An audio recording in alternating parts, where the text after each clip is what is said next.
অর্ধেক পুরস্কার। গোপাল ভাঁড়ের গল্প।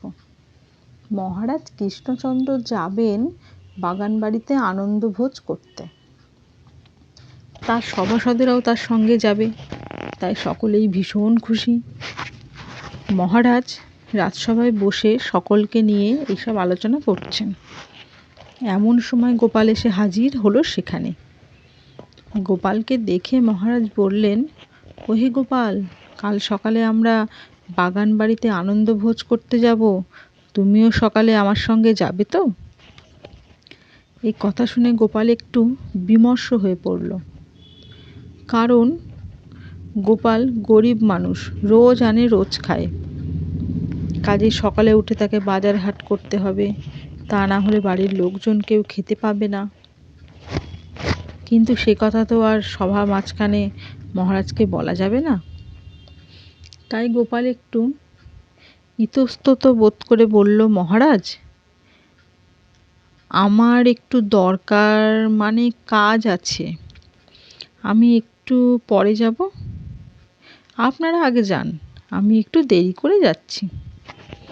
পরের দিন সকালে মহারাজ সভাসদদের নিয়ে বাগান বাড়ির দিকে রওনা হলেন।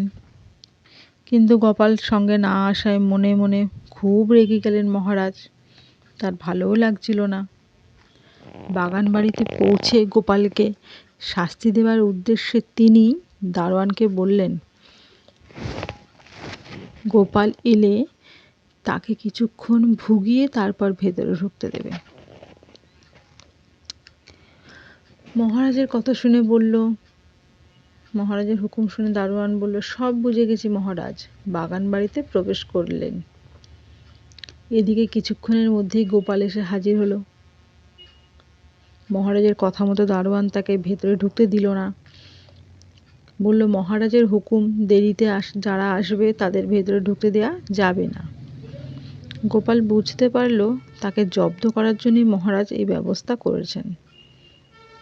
তখন সে মনে মনে বুদ্ধি এঁটে দারোয়ানকে বলল, দেখো ভাই, মহারাজ তো আমাকে রোজই কিছু না কিছু পুরস্কার দেন, সে কথা তুমিও জানো আর সকলেই জানে। তুমি যদি আমাকে ভেতরে যেতে দাও, তবে আজ যা পুরস্কার পাবো তার অর্ধেক তোমায় দেব। দারোয়ানের এই কথা শুনে খুশি হয়ে গোপালকে ভেতরে যেতে দিল।